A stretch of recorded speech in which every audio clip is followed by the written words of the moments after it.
네, 이제 7, 8월에 주목해야 될 섹터를 얘기를 하셨는데요. 여러분들이 지금 말씀하시는 동안에 막 궁금증도 올려주셨기 때문에 지금 말씀하신 것하고 연관이 있는 섹터들이 이렇게 지금 있어요. 종목들도 있어서 그 얘기를 조금만 더 하고 가도록 할게요. 네. 자, 무슨 얘기들을 여러분들이 지금 하셨냐면요. 관련해서는, 네. 일테면 자동차 좋다고 그러셨는데 네. 답답해요. 자동차 진짜 답답해 죽겠어요. 현대차도 물어보셨고요. 만두는 어떻게 돼요? 만두라는 종목은 없습니다. 멜로디 78님. 네, 안 할까 싶었는데 만도라는 걸 제가 알기 때문에 자동차주가 좋다 그런데 왜 이렇게 못 가는 거예요? 네, 뭐 지금 사실은 파업 이슈가 있죠. 파업 이슈 얘기하신 게 3년 있어요. 정도 만인가요? 지금 파업이 이제 어제 찬반 투표에서 찬성이 나왔다고 이제 네. 아침에 나왔는데 이 파업을 하게 되면 역시나 뭐 좋지는 않습니다. 근데 좋은 이제 얘기는 아니죠. 그렇죠. 근데 이제 어닝으로 보자면 굉장히 좋을 거다는 입장에서는 이 파업이 어느 정도 길어질지 모르겠으나 뭐 현재 파업 관련된 이슈는 조금은 뭐 모르겠습니다. 이게 뭐 장기적으로 봤을 때 펀더멘털을 훼손시킬 만한 이슈는 아니라고 개인적으로 보는 거고요. 그래서 펀더멘털을 본다면 사실은 이 파업 이슈로 많이 주가가 밀릴 때는 좀 비중을 늘려갈 수 있는 방법인데 제가 지난주였나 2주 전에 제가 자동차 이야기를 들으면서 이제 2분기가 이제 굉장히 좀 힘들었던 시기인데 이때 그 아이오닉 5 전기차가 굉장히 좀 그 물건을 못 만들어냈던 이유가 뭘까라고 계속 이제 제가 질문을 드렸었고 네. 그때 이제 답변을 주셨던 뭐 여러 가지 이야기들이 있었지만 제가 분명히 거기에서 이제 구동 모터 이슈가 있었다라고 말씀드렸잖아요. 그러니까 그 구동 모터가 4월 달에 이제 그 아이오닉 5가 이제 월간 출하가 2,600대밖에 안 됐고요. 이때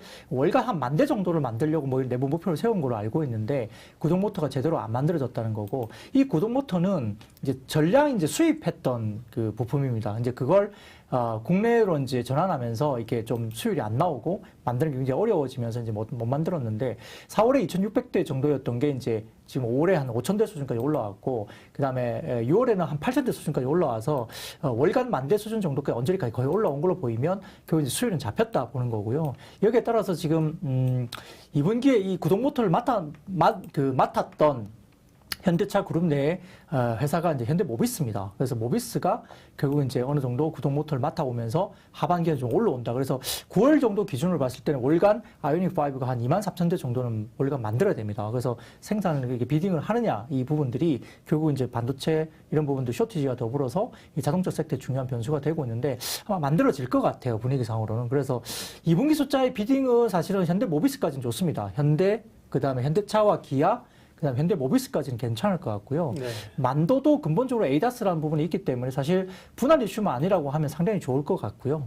위아 같은 경우는 지난번에 말씀드렸지만 이번에 바이든 정부가 이제 전기차 관련된 이슈가 생기면서 보조금이 이번에 삭감됐지 않습니까? 전체적으로. 그래서 거기에 대한 부양책에서 전기차 보조금이 삭감되면서 그렇다면 현대 기아 그룹이 미국에 8조 4천억 투자를 이제 지금 발표를 했는데 공장 증설로 처음에 가는 걸로 생각을 해서 현대 위아가 굉장히 주가가 좋았죠. 네. 왜냐하면 현대 위아가 공장 증설을 하게 되면 기계 설비 관련된 부분을 맡기 때문에 6년 만에 대규모 턴어라운드가 나온다. 이것 때문에 현대 위아가 주가가 굉장히 좋았습니다만 보조금이 빠지면서 이제 공장 증설이 아니라 오히려 R&D 쪽으로 기존 라인에 대한 R&D 쪽으로 방향을 선회할 수 있다라는 분석 리포트가 나오면서 현대위아가 꺾였고요. 그러면서 이제 뭐 다른 종목들이 좀 주춤하다가 이제 가고 있는 상황입니다. 그래서 그럼에도 불구하고 저희가 보기에는 그 미국의 현지에 공장을 뭐 증설을 하지 않으면 안 된다는 것이 기본적으로 저는 생각을 하고 있고요. 좀 시간이 얼마나 걸릴지 모르겠지만 네. 결국은 증설 쪽으로 가야 되지 않을까 방향은 이렇게 바라보는 거고 저희가 이제 현대위아 관련해서 이제 지금 비정규직 관련된 고용에 대한 이슈가 있었잖아요. 근로자, 요거 이제 그렇습니다. 법원 판결 네네네, 요거 때문에 맞습니다. 오늘 네, 왜 6%나 밀렸지 했더니 요게 이제 단기적으로 맞습니다. 오늘 영향을 미쳤고요. 네. 이번 소송은 이제 비정규직 근로자 전원이 제기한 소송이 아니에요. 네. 평택 근로자가 제기한 겁니다. 그래서 이제 전체적으로 2심까지 패소했기 때문에 대법원 패소를 가정한 전체 비용을 작년 4분기 실적에 뭐 선반영했습니다. 이게 어느 정도였냐면 70억 규모입니다. 그러니까 현대위아 전체적으로 본다면 사실은 아주 큰 그 규모는 아니거든요. 네. 그렇기 때문에 이 비용 모델 포함한다면 사실은 추가적인 비용 발생은 굉장히 제한적이어서 사실 오늘 이게 시장 분위기와 더불어서 빠졌지만 그렇죠. 이게 6%나 예. 급락할 뭐 재료인가라고 생각한다면 오히려 위안은 사야 되는 국면으로 봐야 된다 생각하고요. 모비스가 이제 제가 과거에 말씀드렸듯이 과거에 모비스는 그 현대기아의 AS를 맡아서 상당히 좀 프리미엄을 받았던 종목이라고 제가 말씀드리면서 현대차보다도 시총이 높았던 적이 그렇죠. 있었죠. 예, 모비스가. 그렇기 때문에 이 프리미엄 밸류가 이 거품이 좀 빠지는 구간이라고 제가 말씀드렸잖아요. 네. 그리고 전기차로 전환이 되고 나면 AS 부분에서 사실은 부품 수가 굉장히 줄어듭니다. 그러다 보니까 현대 모비스가 하고 있는 AS 사업단이 사실 좀 위축이 될 수 있는 가능성이 있거든요. 근데 아까 말씀드렸던 구동 모터라든지 이런 쪽에 새로운 어떤 부품을 좀 만들어내고 전기차 쪽에 새로운 어떤 뭐 해결책이라 그럴까요? 출구를 네. 좀 찾고 있기 때문에 모비스 같은 경우에 지금 정도 가격에서 빠져 있고 못 올랐다면 하반기 그리고 2분기 일단 어닝이 어느 정도 시장의 컨센에 비딩하기 때문에 좀 더 긴 호흡으로 본다면 이제 모비스도 좀 사도 되지 않을까? 이 생각도 들고 있어서 전반적인 어떤 현대차 그룹에 대한 부분들은 어떤 긍정적인 포지션을 충분히 유지할 수 있는 부분이고요. 아까 말씀드렸던 단기적인 이슈, 그러니까 뭐 노조 문제라든지 일부 이런 것들이 그리고 미국에서 이제 보조금이 일단은 단기적으로 빠졌다. 네. 근데 그게 이제 계속적으로 빠질 수 있겠느냐? 추가적인 협상을 통해서 아마 보조금이 들어갈 가능성이 있다고 본다면 현대기아차 관련된 뭐 자동차 섹터는 사실은 좀 모아가는 게 맞지 않을까 판단됩니다. 현대차와 기아 중에서는 기아? 현재로서는 기아 쪽이 좀 더 수급이 좋고요. 네. 그다음에 어닝의 서프라이즈 부분도 기아 쪽이 좀 더 나아 보입니다. 네. 예, IBK 투자증권 박근영 차장님과 함께 하고 있어요. 예, 여러분들 궁금하신 것들까지 좀 섞여서 얘기를 하고 있어요. 한 600명 넘게 오셨습니다. 궁금한 거 답답하시죠? 오늘 답답할 때 같이 얘기를 해야 돼요. 왜냐하면 나 혼자만 생각하고 있으면 안 돼요. 아까 뭐 아유 포트가 완전히 꼬였어요. 엉망진창이에요. 그랬을 때 그거를 그냥 버려두거나 야 일괄매도 확 쳐버리거나 그러시면 안 됩니다. 요걸 이제 진정을 하면서 대응을 해야 돼요. 그래서요, 여러분들 특별히 뭐 저희가 오늘 이제 주로 준비하신 쪽은 IT 부품 쪽 얘기를 메인 디쉬를 준비를 했는데요. 그 얘기도 하겠지만 여러분 궁금한 얘기들을 좀 해나가는 게 여러분들의 궁금증을 팔아드려? 말도 안 되네. 풀어드리는 게 중요해요. 아까 얘기한 것 가운데 자동차 얘기는 했고,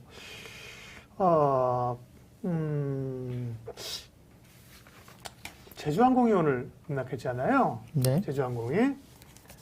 물론 이게 제주항공의 무상감자 유증 요거 때문에 떨어진 건데요. LCC가 분위기가 안 좋잖아요. 진에어도 그렇고. 근데 대한항공은 좋게 보는 분도 있고. 왜냐하면 아까 조심스럽게 제주항공 여쭤봐도 될까요? 이분은 이제 항공주에 대해서 관심이 있고 사볼까 하는 게 아니라 예를 들면 제주항 같은 거 갖고 있다 오늘 확 물린 이런 분일 수 있거든요. 네.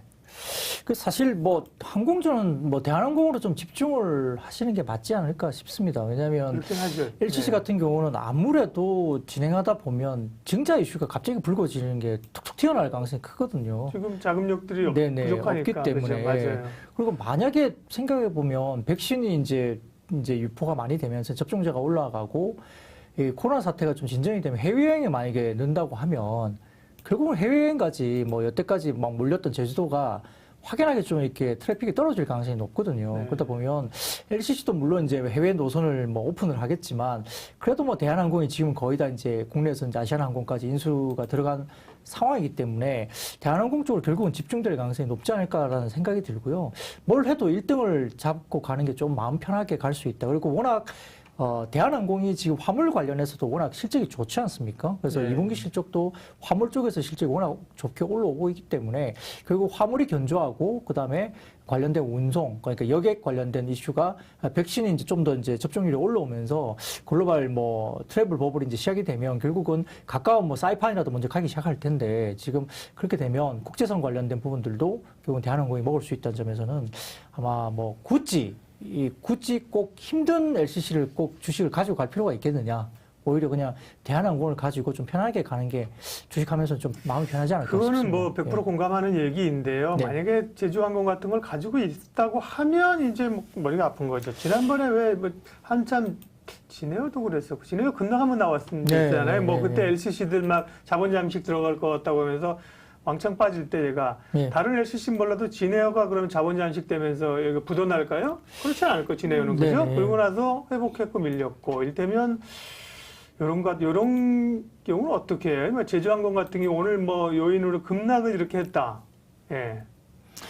제 생각에는 한 3분기 정도까지는 좀 조심을 하셔야 될 것 같아요. 왜냐하면 이제 여행을 앞두고 지금 아마 3분기 내에 증자를 부를 수 있는 가능성이 상당히 높아지고 있는 구간입니다. 전체적으로. 그러니까요. 그러니까 대한항공 빼고 나면 지금 LCC라든지 이쪽은 증자 이슈가 어떻게 불거질지 모르는 상황이라 저 개인적으로는 3분기까지 좀 조금 기다렸다가 보시는 것도 방법일 것 같아요. 그러면 하반기까지 이제 증자를 안 부르고 버틸 수 있다면 이건 어느 정도 버틸 수 있는 거거든요. 네. 그래서 그걸 좀 확인하고 오히려 뭐 그러게요. 모르겠습니다. 뭐 하이 리스크니까 하이 리턴을 바라고 LCC를 들어갈 수도 있는데 뭐 감자가 되든지 아니면 증자를 부르든지 이런 것들이 갑자기 툭 튀어나오면 상당히 뭐 기존 보유자 입장에서는 상당히 좀 피해가 클 수 있기 때문에 3분기 정도까지는 증자 이슈를 좀 이렇게 나오는지를 좀 체크를 하시고 증자 이슈가 나오지 않는다면 그때 한번 뭐 하반기를 바라보면서 조금은 포인트를 좀 잡으시는 게 맞지 않을까 싶습니다. 트레이더라면 이거 혹시 가지고 계시면 트레이더라면 본인 트레이더세요? 투자자세요?